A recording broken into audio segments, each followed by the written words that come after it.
Hey everybody, it's Kel Nitro from Nitromaniac TV's Wrestling Unlimited channel, and it's time for predictions. And instead of doing two separate videos for NXT and for SummerSlam, we're all going to just pile it into one video here. So this is my NXT Takeover Toronto 2019 prediction video, as well as my 2019 WWE SummerSlam predictions video. We got a lot of matches to get to and a short amount of time to get there, so gonna start doing it right now.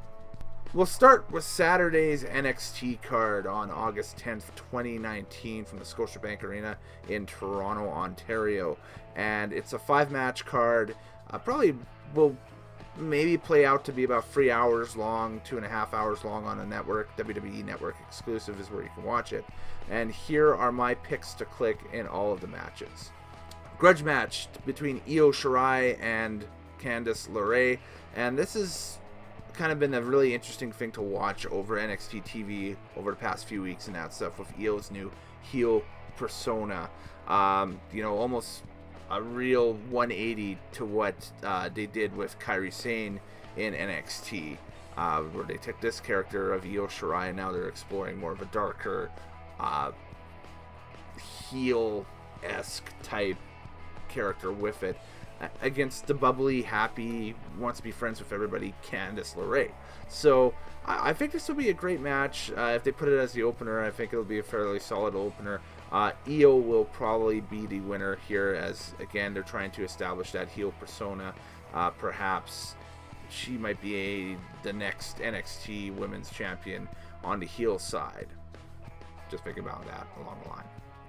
Next match for the NXT Women's Championship, you have Shayna Baszler against Mia Yim. And yes, it's exciting and awesome to finally see Mia get a crack at the NXT Women's Championship. It seems like they're going all in behind Mia here on the NXT brand for the NXT Women's Championship in that division.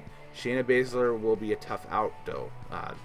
Both these characters have been built up beautifully over the past few weeks and that stuff.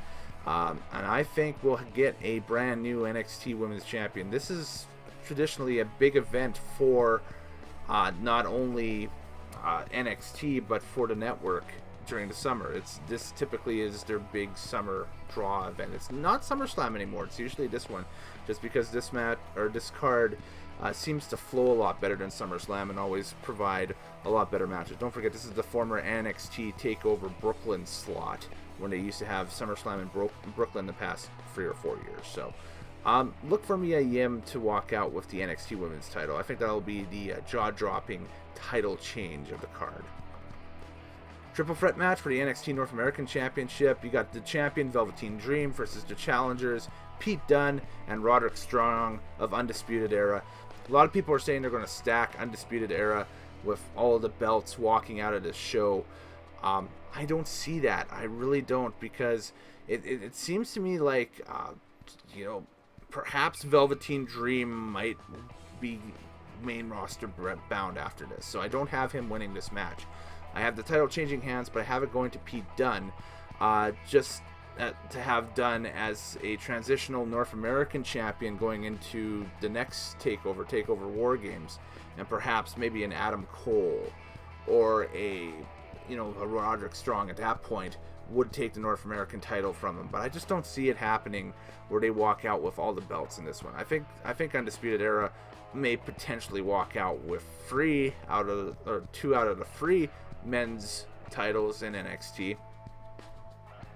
Kind of a leader to both my predictions here coming on, but I don't see it happening in this match. Street Profits, the NXT Tag Team Champions of Angelo Dawkins and Montez Ford, go against the Undisputed Era, Kyle O'Reilly and Bobby Fish for the NXT Tag Team titles. And like I stated in the last segment, I believe that the Street Profits will lose the NXT Tag Team titles because they're main roster bound, in my opinion. I think they might end up on Monday Night Raw and they get thrown right into the tag title picture on Monday Night Raw. I really see that. Going into the fall, they've already been kind of let in on some very strong backstage vignettes and packages and that stuff. So and they seem to be over with the crowd already. So I think it would be a no-brainer to call them up now at this point, and I think they will be the big NXT quote-unquote call-up that we see on Monday night. So Street Profits lose the NXT Tag Team titles here to Undisputed Era, and immediately get called up to Monday Night Raw. That's a prediction. Then we have the main event, which is 2 out of 3 falls for the NXT Championship. Watch for this thing to go an hour. That's my prediction. Adam Cole, the champion, versus Johnny Gargano. And I think Cole will retain the title. I really don't see Gargano winning, and I think Gargano might be right on that cusp of winning. And this is where Tommaso Ciampa makes his return and costs Gargano the title here.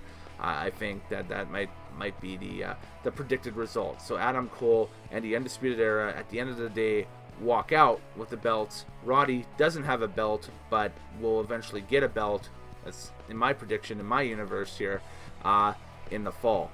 And maybe that leads to a building dissension between Cole and Roddy going into 2020, and maybe the first takeover of 2020, or even takeover next year in Tampa during WrestleMania weekend, is the blow off between Cole and Roddy for the NXT title.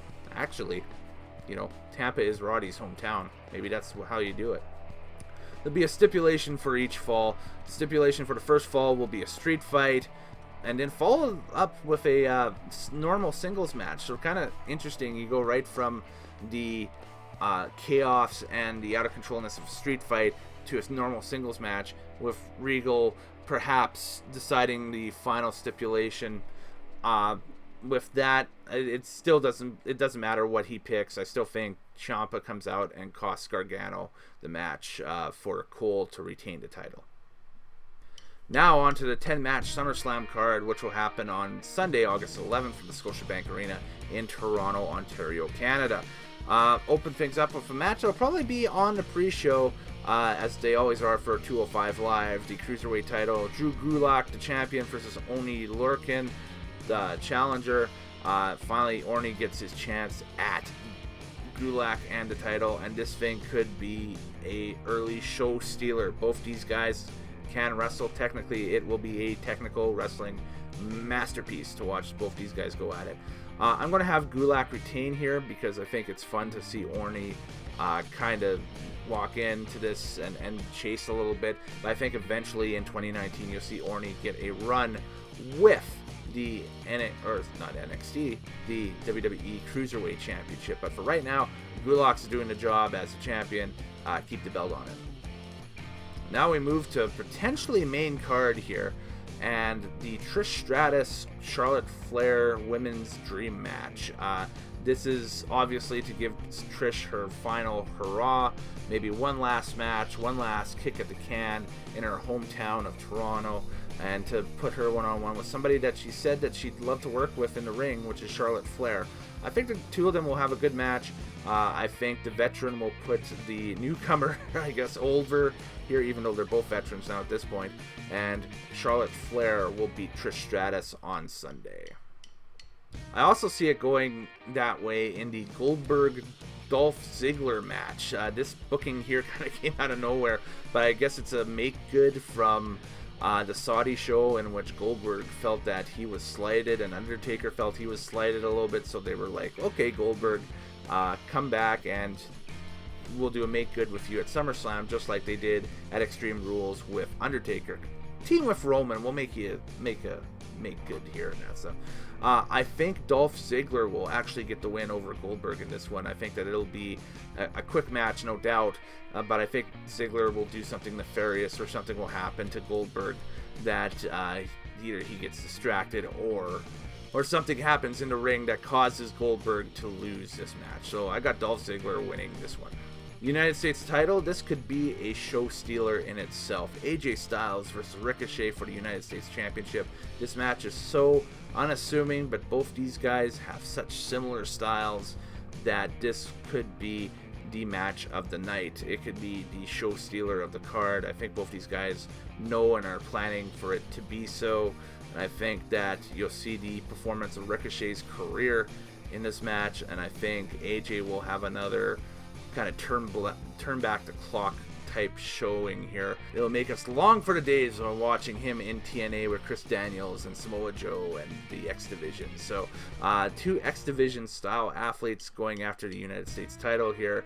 I think the ultimate winner here is the fans. I think Ricochet will beat AJ Styles in this match, leading to a rematch next month at the next pay-per-view. Up next, the in-ring debut of the Fiend, Bray Wyatt, taking on Finn Balor. And a lot of scuttlebutt around Balor right now saying that this could potentially be his last match in WWE for quite some time, as he is looking to take some time off. Vice versa, you're bringing Bray Wyatt back into the fold, into the WWE fold, with a brand new character, trying to establish that character, and it is going to be a one-on-one singles match, no real stipulations or anything like that. So, look for Bray Wyatt to get the win here. Perhaps even using, I wouldn't even say using the coup de grace, the finisher for Finn Balor, but maybe that mandible claw that he's been using since he attacked Mick Foley. We did have Shane McMahon versus Stone Cold Kevin Owens.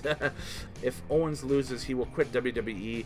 I don't see that happening. I think the heel is going to get his comeuppance in this match, and I have Kevin Owens beating Shane McMahon in this one.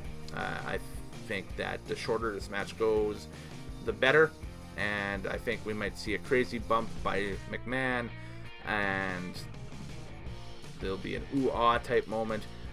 But yeah, I think the best in the world falls to Kevin Owens in this match. Singles match for the WWE Championship. We got Kofi Kingston versus Randy Orton in the match of the feud from about 10 years ago or so, where the roles were reversed a little bit, where Randy was the champion and Kofi was the challenger, kind of chasing him down on Monday Night Raw and that stuff.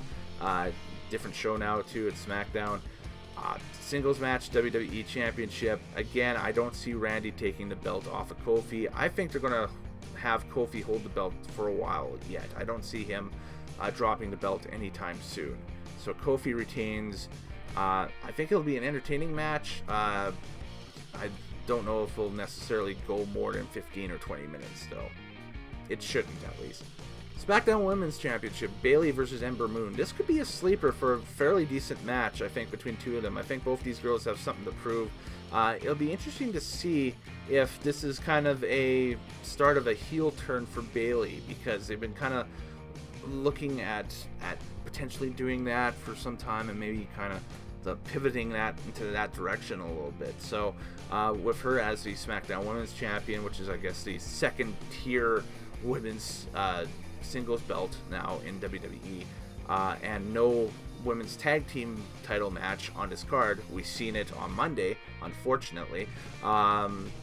This will be the one where, a couple of the girls from outside the realm of the main event picture right now with the women's division can kind of get in there and show what they got. So I got Bayley retaining here. I think Ember will give it a good go in this match. I think she'll look more than competitive, and it'll look like she'll probably win the title a couple times during this match.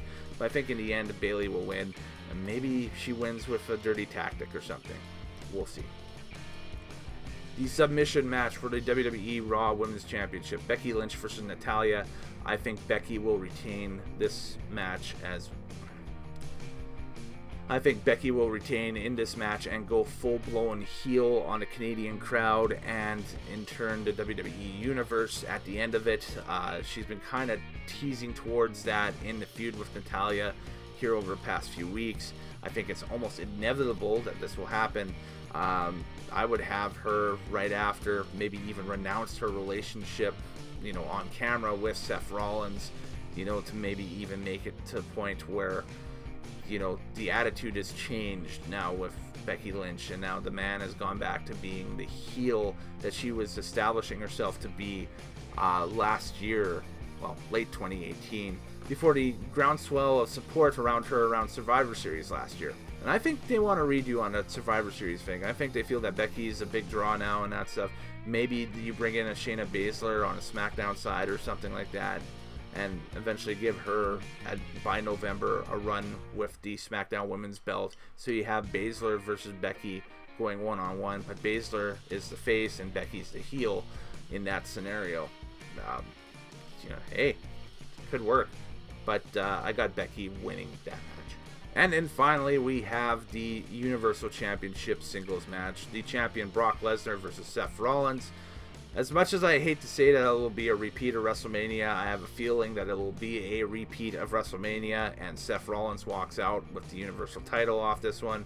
I think that, just the way that he's been beat down on Raw and that stuff, I think something crazy is going to happen in that main event where Lesnar loses focus, perhaps. Maybe he loses direction for a quick second, and that's just quick enough for Rollins to strike, right? So I think Rollins will once again become WWE Universal Champion at SummerSlam, setting up the fall.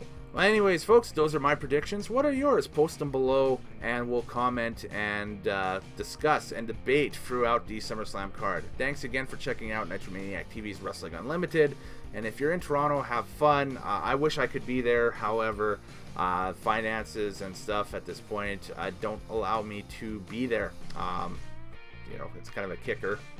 I'd love to pull off one day all of the quote-unquote Big Four pay-per-views and just head to each one of them.